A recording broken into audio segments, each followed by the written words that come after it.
The house on Hollow Crescent. Mira and her family had always dreamed of finding a perfect home, somewhere peaceful, away from the chaos of the city.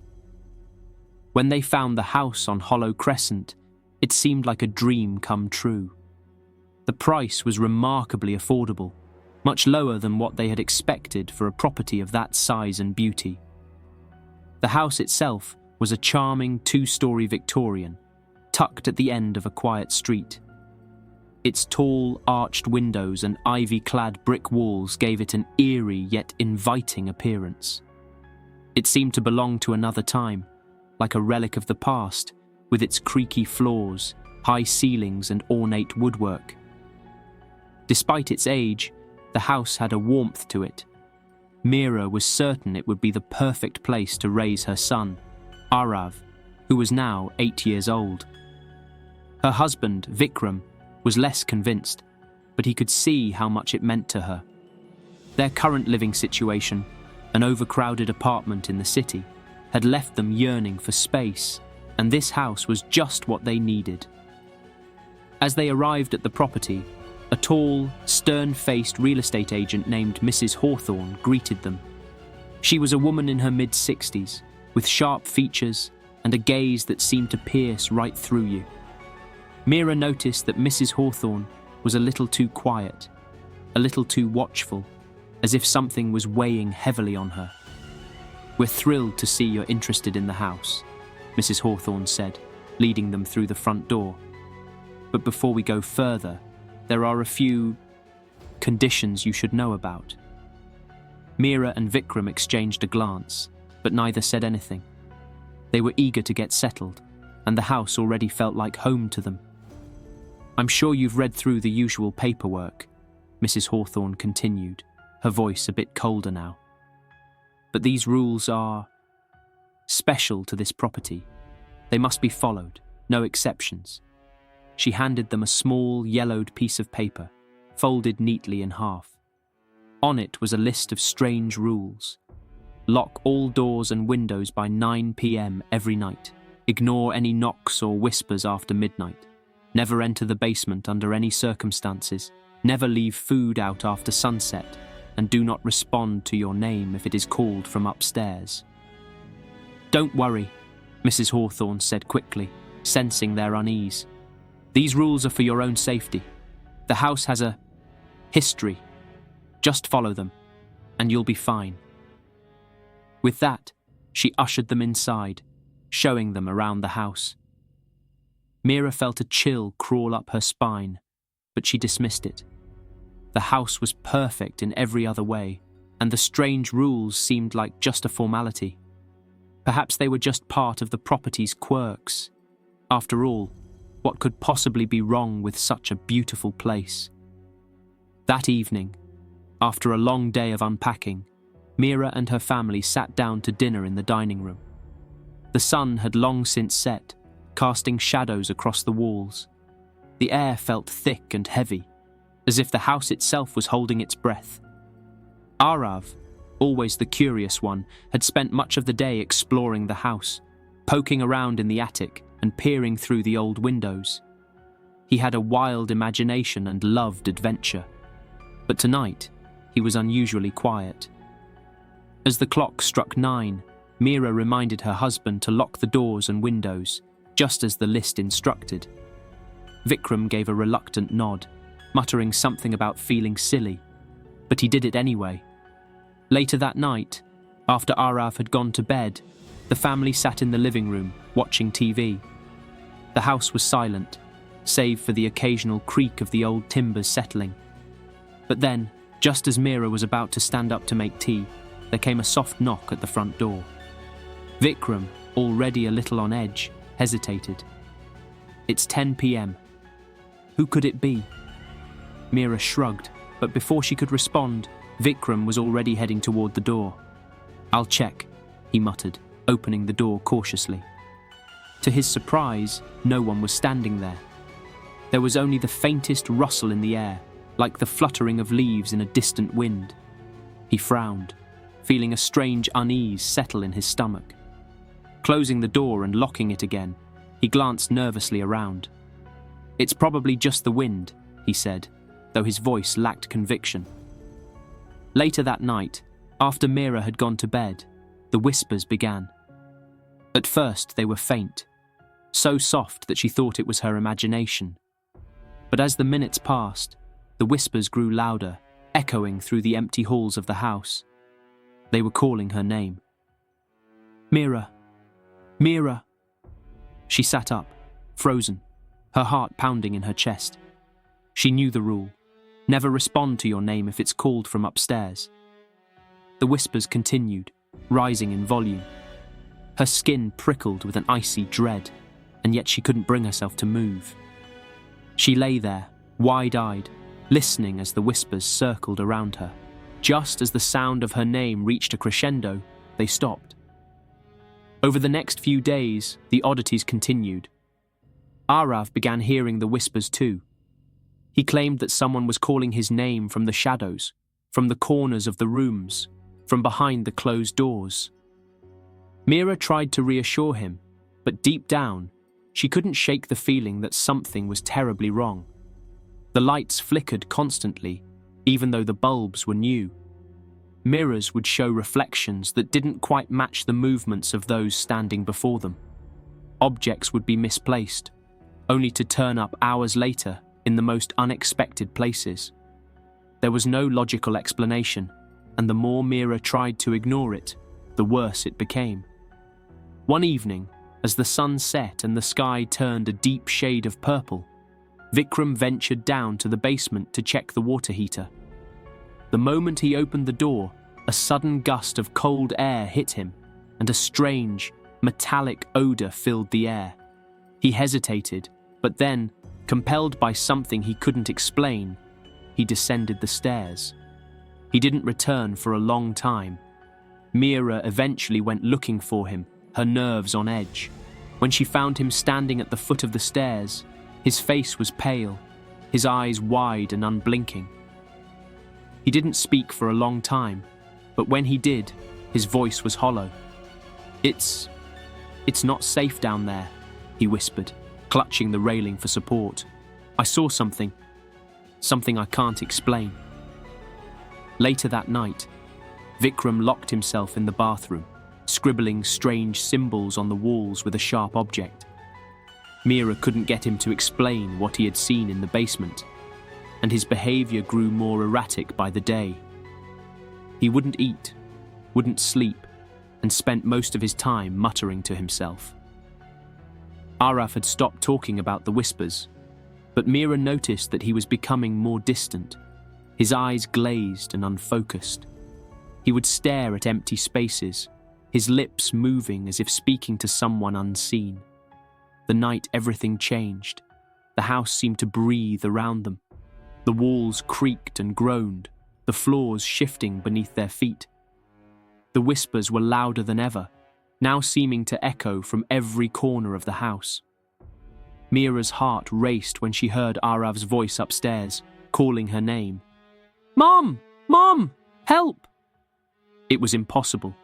She had remembered the rule.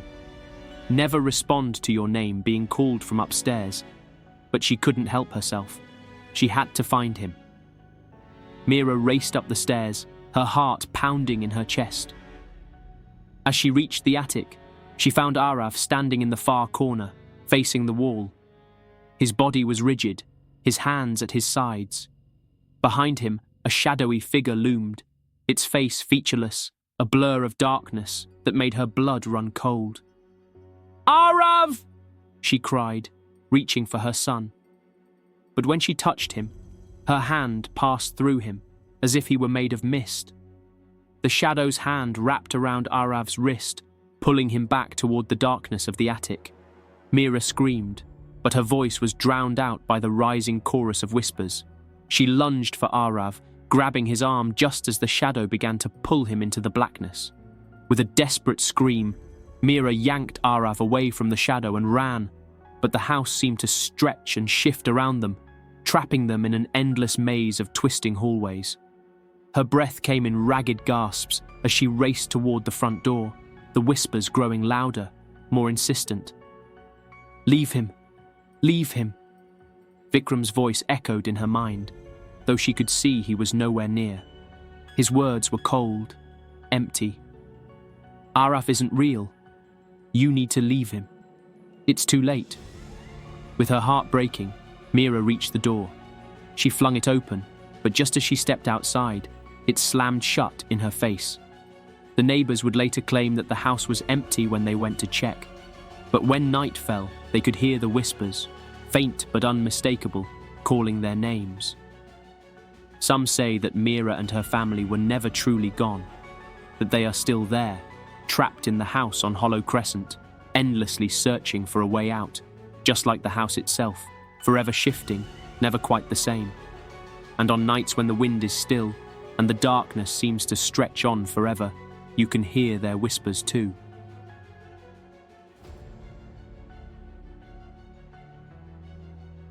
The echoing walls. Sam and Priya had always dreamed of finding the perfect home, somewhere peaceful and full of character, tucked away in a quiet neighborhood. After months of searching, they finally found it. A grand old Victorian house at the end of a quiet tree-lined street. The house, with its towering windows, dark wood paneling, and intricate trim, stood proudly among more modern homes.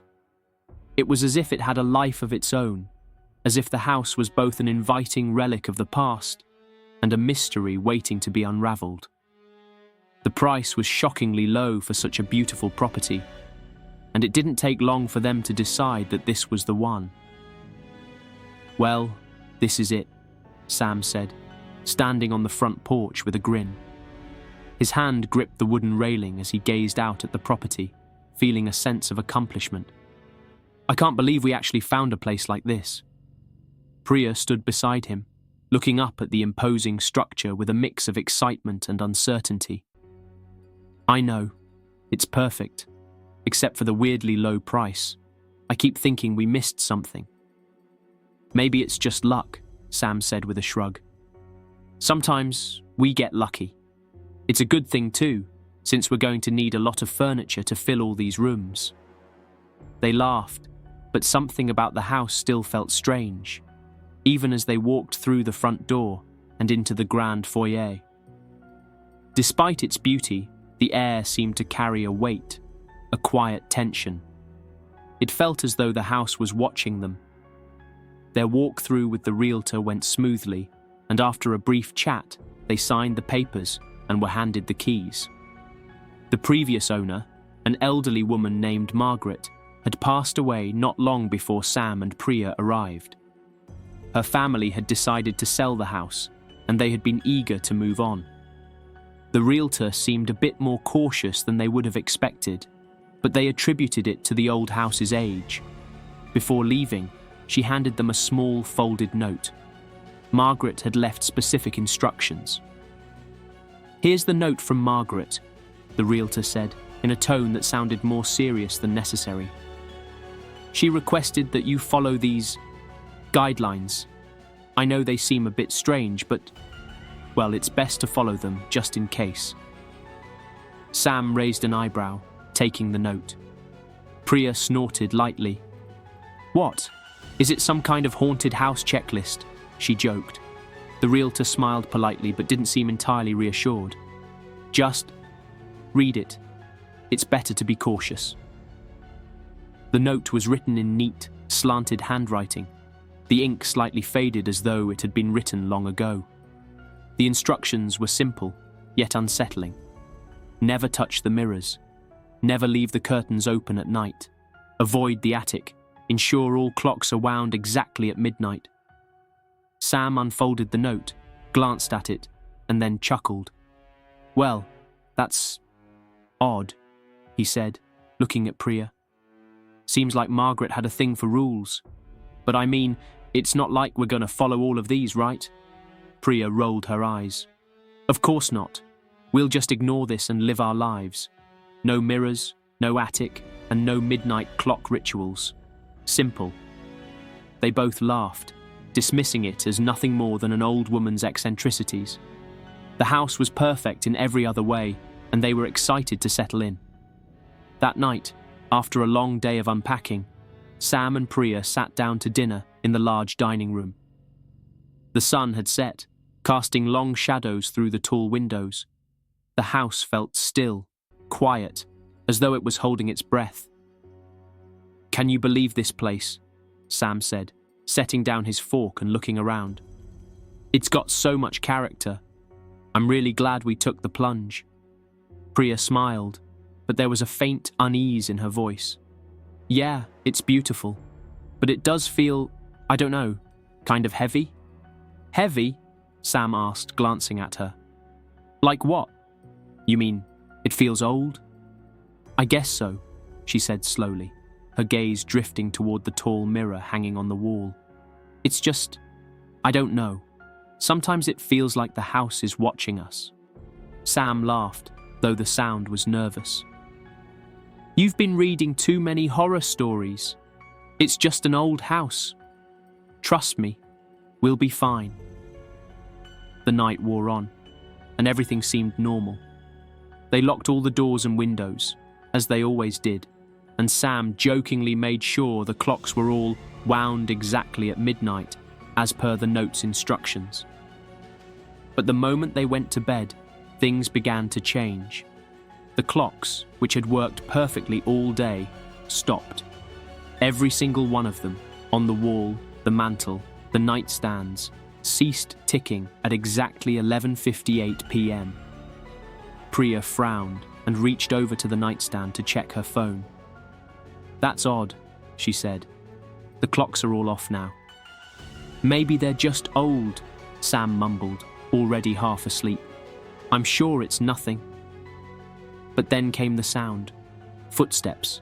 Heavy, deliberate steps echoing from an empty room upstairs. Priya's heart skipped a beat, and she sat up in bed, her breath quickening.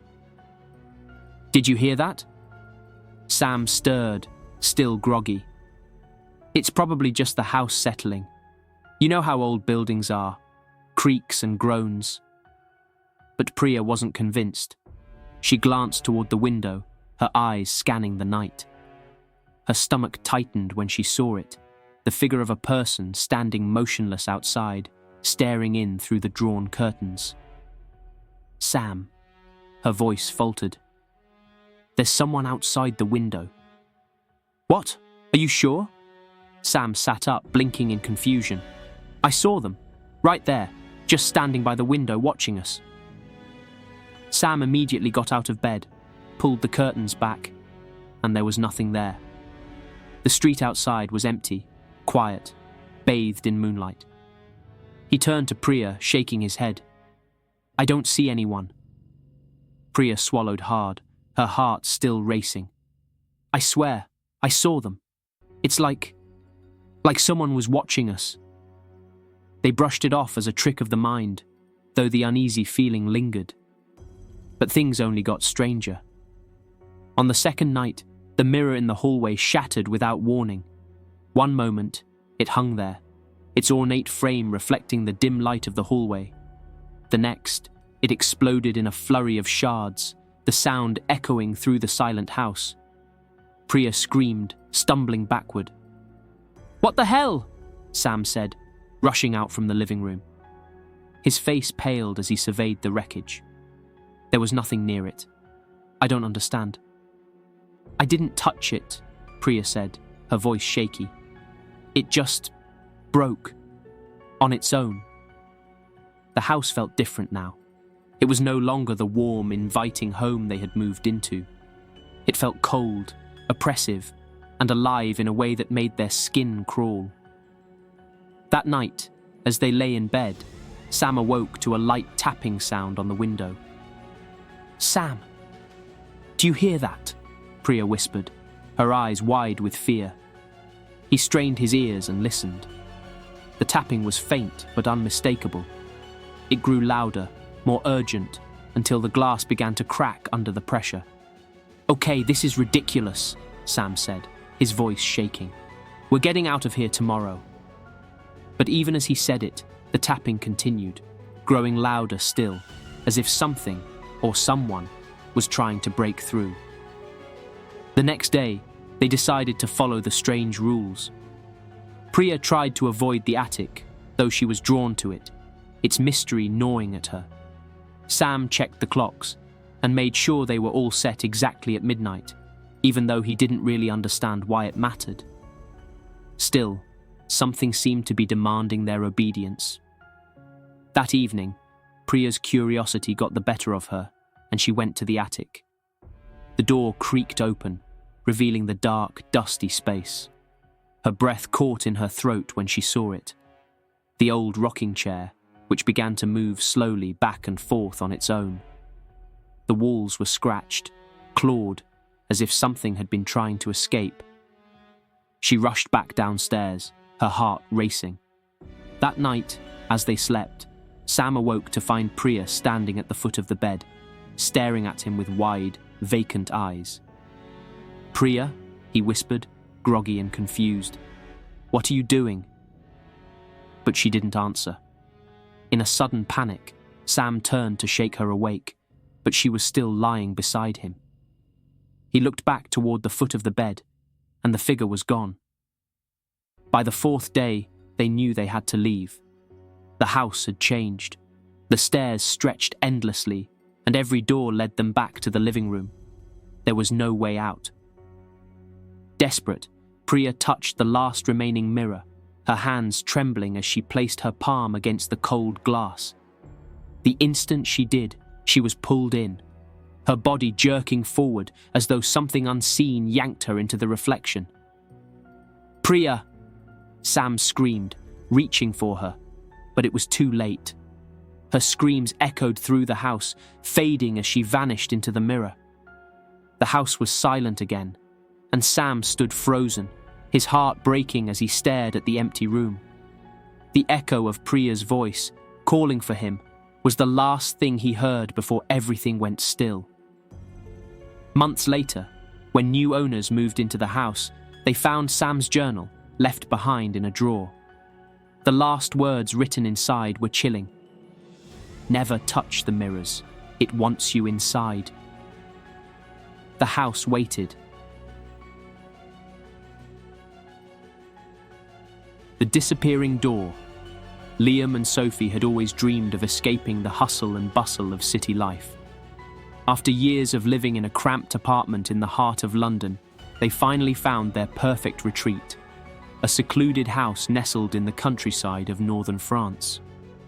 The house was charming, rustic, and surrounded by a sprawling forest that stretched far into the horizon. It was isolated enough to provide them with the peace and quiet they desperately needed, but it had enough character to make them feel connected to the past. The house, though old, had been well kept, and the view from the back window of the forest beyond was breathtaking. There was a sense of calm here, a peacefulness that seemed to wash away all their previous anxieties. Yet, as they began to settle into their new home, there was something about it that felt slightly off.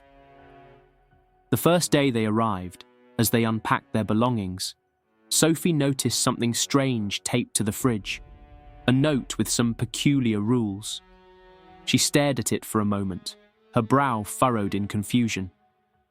"Liam, look at this," she called out, holding the note up for him to see. Liam walked over, wiping his hands on his pants. "What is it?"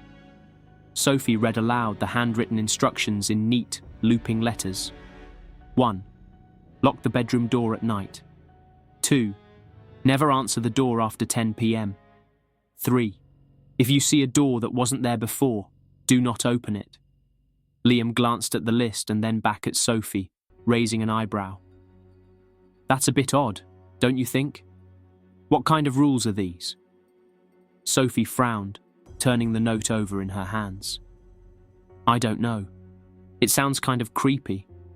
Why would the previous owners leave this for us?" Liam shrugged, dismissing it with a wave of his hand. "It's probably just some old superstition. Don't take it too seriously. Besides, it's a beautiful house, right?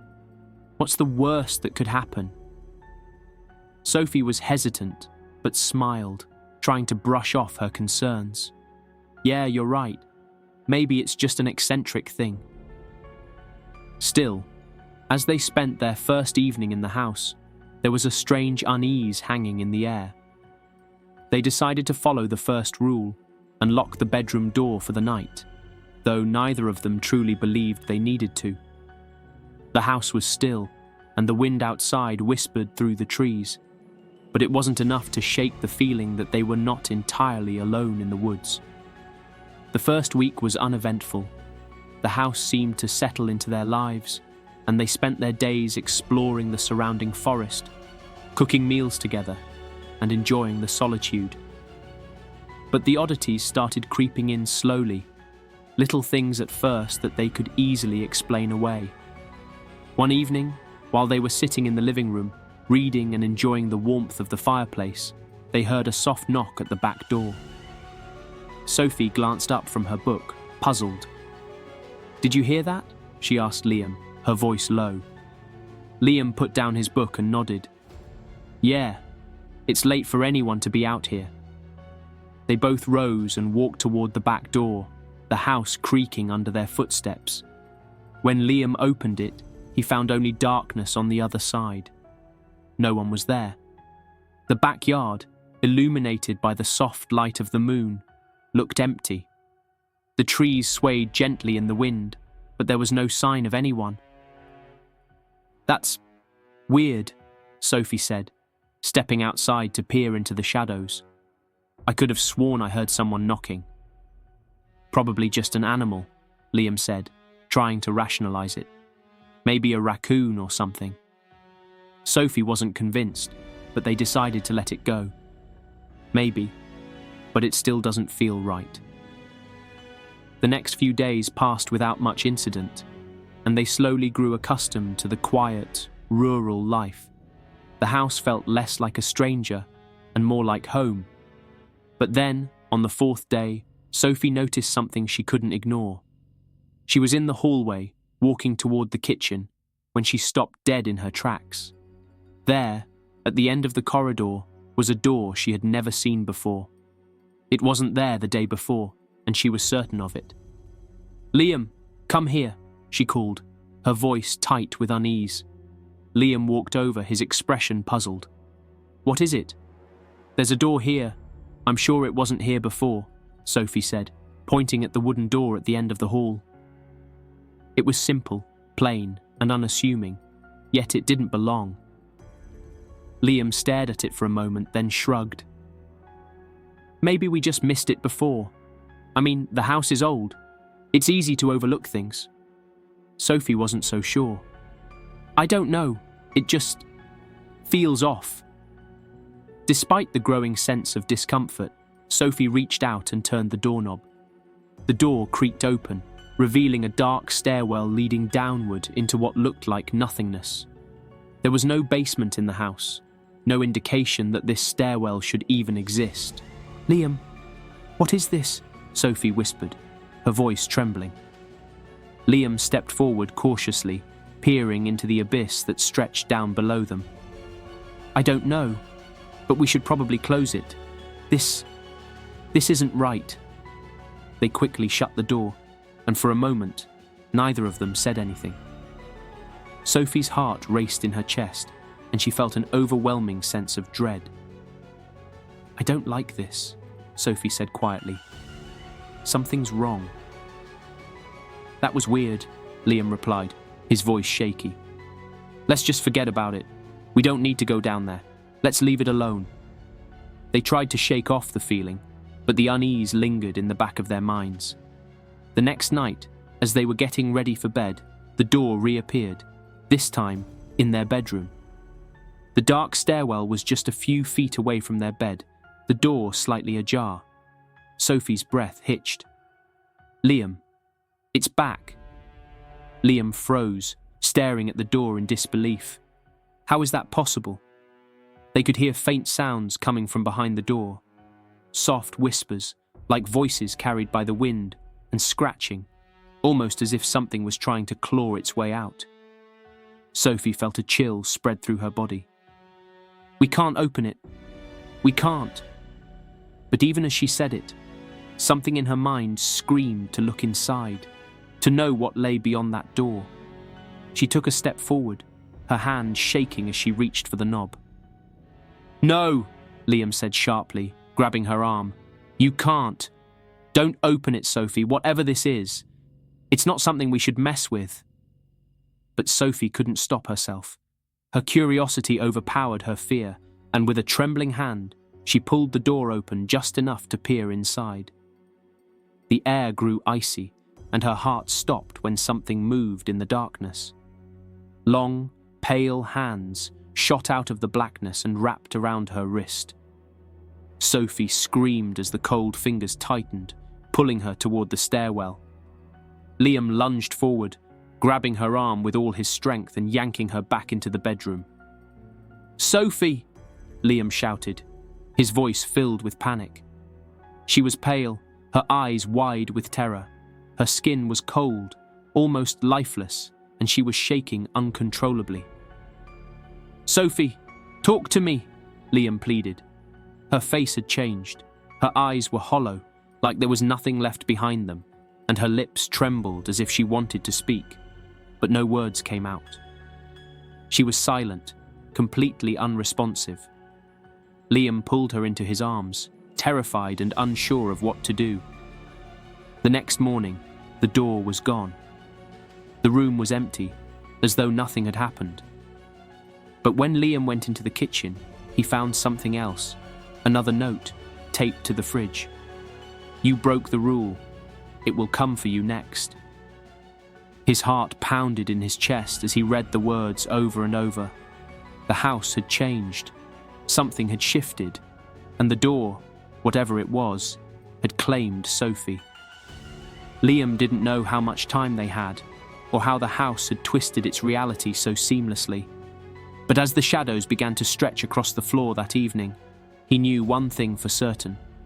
They weren't alone anymore.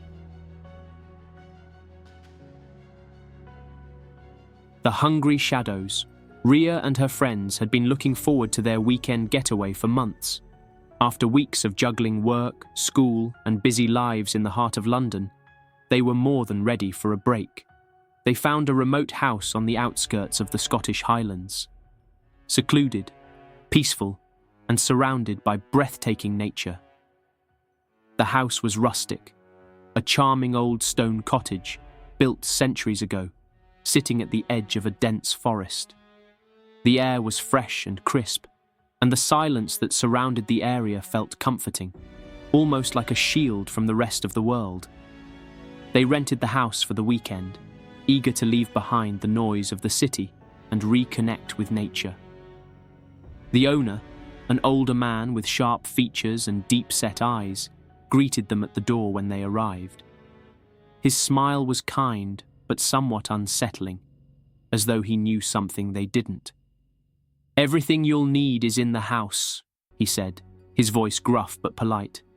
"I'll leave you with the keys. Just one rule: never leave food out after sunset." Ria laughed, glancing at her friends, who exchanged amused looks.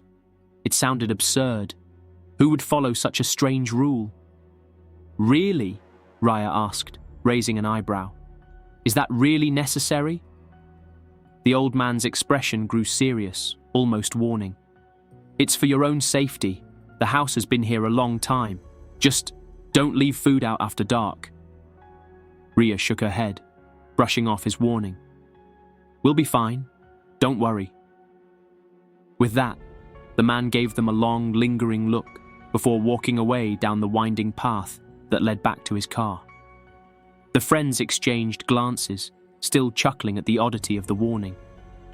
"It's probably just some weird superstition," Vivek, one of Ria's closest friends, said with a dismissive wave. "Don't worry, we'll be out of here in 2 days. What could happen?" The first night was exactly what they had hoped for. The group spent the evening in front of the fire, drinking wine, telling stories, and laughing together. The house felt ancient but welcoming, with its large stone fireplace and creaky wooden beams. The group of friends, a mix of Ria, Vivek, Lucas, and Emma, had known each other for years, and weekends like these were something they'd done countless times before. It was the perfect way to catch up, relax, and have fun. As the evening wore on, Ria and Emma began unpacking snacks, chips, cheese, fruit, and a variety of drinks. They set everything out on the large wooden table in the kitchen, the sunlight fading as they talked about their plans for the following day. "We'll explore the woods tomorrow," Lucas said with excitement. "Maybe we can find an old castle or something." "Sounds good to me," Ria agreed. "And after all that hiking, we'll be ready for a big dinner." The sun dipped below the horizon, and the house grew quieter, the silence of the countryside settling in around them. Despite the peaceful atmosphere, Ria couldn't shake the odd feeling that lingered in the pit of her stomach. She glanced at the clock. It was just after 9 p.m., and the house was getting dark. "I think we should probably start cleaning up the food," Emma suggested, looking toward the table. "The man did say not to leave it out after dark." Everyone laughed at the suggestion, and the mood remained light. They ignored the rule and continued to indulge in the snacks they'd laid out, enjoying the moment. But as the evening wore on, something felt off. Ria couldn't pinpoint exactly what, but every so often she'd catch a flicker of movement at the corner of her eye, shadows shifting just out of view. It was as though the house itself was breathing, sighing, shifting. That night, as the group finally made their way to bed, Ria awoke to a strange noise. It was a low growl, like something, or someone, was gnawing at something in the kitchen. Her heart pounded in her chest, and she sat up, listening intently. The growls were accompanied by the sound of chewing, wet, almost sloppy. She was sure it was coming from the kitchen. With a deep breath, Ria pulled herself out of bed and walked down the narrow hallway to the kitchen. The room was dark, and the only light came from the dim moon filtering through the windows. As she turned the corner into the kitchen, her eyes went straight to the table, where the food had been earlier. It was gone, all of it. The plates were empty, and the table was completely clear, except for a few crumbs scattered across the surface. Ria's heart raced as she scanned the room, her eyes narrowing. Wet footprints, small and faint, appeared on the wooden floor, leading from the table and out of the kitchen toward the living room. Ria's pulse quickened, and she slowly followed the footprints, a sick feeling gnawing at her gut. "Vivek," she whispered, her voice shaky. She needed him to be awake, to confirm that she wasn't imagining things. Vivek stirred from his sleep and groggily walked into the living room, rubbing his eyes. "Ria, what's going on? It's the middle of the night." "Look," she whispered, pointing at the footprints leading into the living room. Vivek's expression shifted from confusion to unease as he looked around the dark room. It was then that he saw it. The shadows in the corner, just beyond the reach of the dim light. They were moving. "Did you see that?" Vivek's voice was a whisper, his eyes wide with fear. He stepped toward the light switch, but as he reached for it, the lights flickered, once, twice, before completely cutting out. "Vivek, don't!" Ria called out, but it was too late. Vivek froze, his hand still hovering over the switch. It's not just me, right? The shadows, they're moving." Ria could barely speak as she backed away, her heart thudding in her chest. There was no explanation. The shadows seemed to stretch unnaturally across the walls, swirling and crawling like living things. "Maybe it's just a draft," Ria said, trying to make sense of it. "Maybe it's nothing." But deep down, she knew something wasn't right.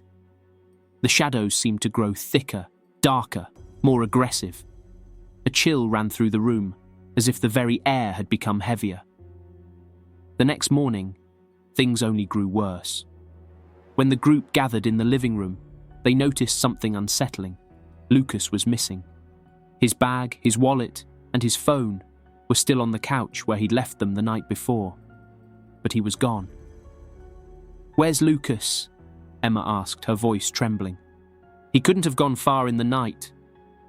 Ria's mind raced. She recalled the odd growls and shadows from the night before, but when they searched the house, there was no sign of Lucas. The door was locked from the inside, and the windows hadn't been opened. He was simply gone. Could he have left early? Vivek suggested, though his voice lacked conviction. Ria shook her head. Number he would have told us. This doesn't make sense. The day passed in a blur of tension. The group stayed close together, exploring the house, but nothing felt normal.